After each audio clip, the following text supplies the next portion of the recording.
Welcome students, this is your last lecture for this chapter Surface Chemistry.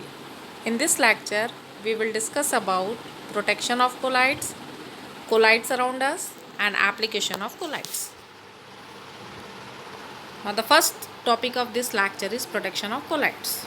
All of you know that on the basis of affinity between dispersed phase and dispersion medium, there are two types of salts, lyophilic and lyophobic.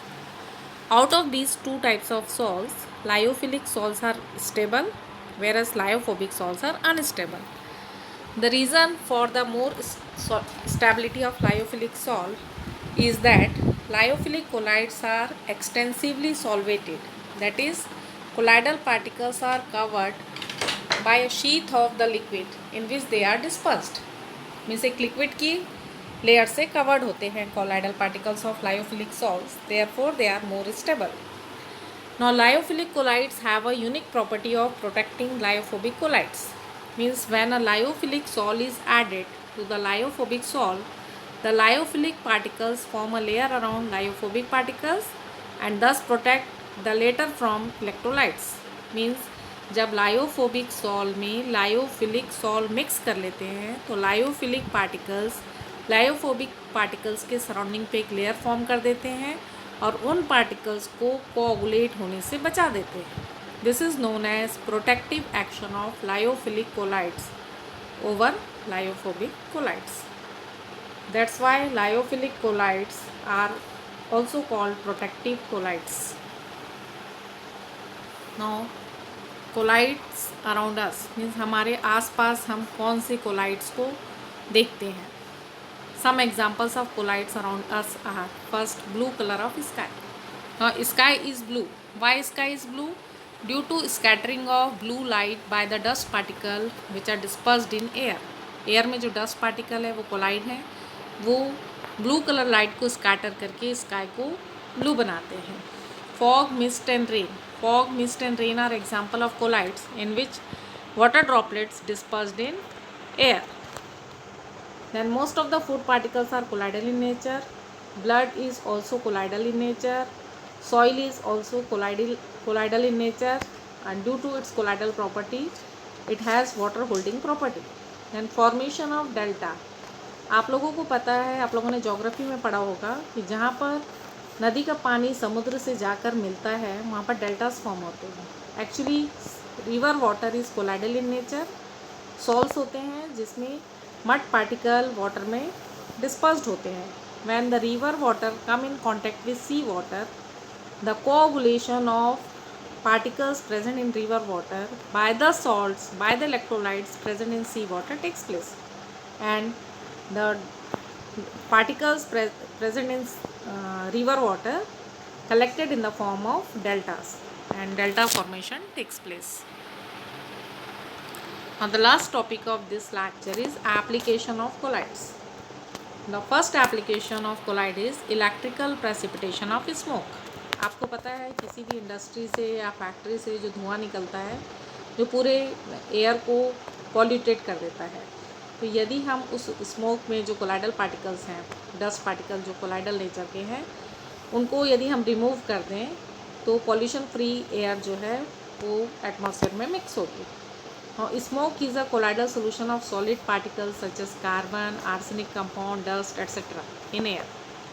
The smoke before it comes out from the chimney is led through a chamber containing plates having a charge opposite to that carried by smoke particles. जो किसी factory से या industry से chimney से धुआं निकलता है उसको एक चैम्बर से पास किया जाता है जिसमें इलेक्ट्रिकल प्लेट्स लगी होती हैं. उस इलेक्ट्रिकल प्लेट्स के जो चार्ज होते हैं वो डस्ट पार्टिकल के चार्ज के अपोजिट होते हैं.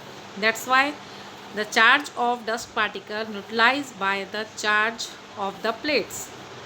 The particles on coming in contact with these plates lose their charge and get precipitated. Means उनका coagulation हो जाता है और वो वहीं पर रह जाते हैं. Means the particles thus settle down on the floor of the chamber and the precipitator is called Cottrell precipitator. इस precipitator का नाम Cottrell precipitator है. इस स्लाइड पे डायग्राम बना हुआ है जिसको देखेंगे तो आपको ये प्रोसेस समझ में आएगी. तो first application of colloid is application of colloids में आपको कोगुलेशन प्रॉपर्टी को यूज़ करके एप्लीकेशन बताया गया है कोलाइड्स का। Now second, purification of drinking water. The water obtained from natural source often contain suspended impurities. आपको जो नेचुरल सोर्स से पानी मिलता है उसमें बहुत सारी इम्प्यूरिटीज़ होती हैं जो कोलाइडल होती हैं।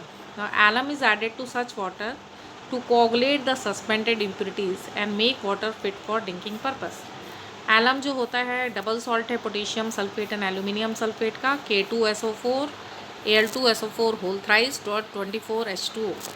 जब एलम को ऐड किया जाता है ऐसे वाटर में, ड्रिंकिंग वाटर जिसमें कि सस्पेंडेड इम्प्यूरिटीज़ है, तो एलम जो है potassium ion, aluminium ion and sulphate ion provide करता है। इसमें से आयंस जो होते हैं कोलाइडल पार्टिकल्स के चार्ज को कैंसिल करके उनको कोगुलेट करके नीचे सेटल कर देते हैं, and which can be separated by filtration or by decantation, and in this manner we can get drinking water. Now medicines, next application. Most of the medicines are colloidal in nature. For example, argyrol is a silver salt used as an eye lotion. Colloidal antimony is used in curing Kala-azar. Colloidal gold is used for intramuscular injection. Milk of magnesia and emulsion is used for stomach disorders. Colloidal medicines are more effective because they have large surface area and are therefore easily assimilated. Colloidal medicals जो होती हैं वो ज़्यादा effective होती हैं because उनका surface area ज़्यादा होने के कारण वो बॉडी टिश्यू से ज़्यादा इजीली एब्जॉर्ब हो जाती हैं। Now next application of colloids is tanning. Animal hides are colloidal in nature. When a hide which has positively charge particle, hides पे जो कोलाइडल पार्टिकल्स होते हैं उन पे पॉजिटिव चार्ज होता है, is soaked in tannin. Tannin पे उसको सोक करते हैं, एक सोल्यूशन होता है which contains negatively charge colloidal particles. उसमें नेगेटिवली चार्ज कोलाइडल पार्टिकल्स होते हैं। म्यूचुअल कोगुलेशन टेक्स प्लेस, क्योंकि दोनों कोलाइडल पार्टिकल में अपोजिट चार्ज है तो वो एक दूसरे के चार्ज को कैंसिल कर देता है और कोगुलेशन हो जाता है। This resulting in the hardening of leather, जिससे कि जो लेदर है वो हार्ड हो जाता है। This process is termed as tanning. Chromium salts are also used in place of tannin. Tannin के प्लेस पे क्रोमियम सॉल्ट्स का भी यूज़ किया जा सकता है। Now the next some application of colloids are photographic plates and films. Photographic plates or films are prepared by coating an emulsion of the light sensitive silver bromide gelatin over glass plates or solid films. ये भी colloidal nature में होता है, जिसके कारण जो photographic process होती है वो ज़्यादा ईजिली होती है या ज़्यादा परफेक्टली होती है। Rubber industries. Latex is a colloidal solution of rubber particles. Latex जो प्लांट से मिलता है वो colloidal solution of rubber particles होता है which are negatively charge. Rubber is obtained by coagulation of latex. Means उस लैटेक्स का नेगेटिवली चार्ज है तो उसका कोगुलेशन किससे करेंगे, किसी ऐसे सब्सटेंस से करेंगे जिसमें पॉजिटिव चार्ज है, तो वो उसके चार्ज को कैंसिल करके उसका कोगुलेशन कर देगा। Now industrial products, paints, inks, synthetic plastics, rubber, graphite lubricant, cement, all are colloidal solution. आप लोगों को पता है ये सब सब्सटेंस हमारे डेली लाइफ में यूज़ होते हैं और ये सब कोलाइडल सोल्यूशन है। Means there is wide application of colloids. Now I hope all the topics of this chapter clear to all of you. Now this chapter is completed today. All of you complete your notes in your copy. That's all.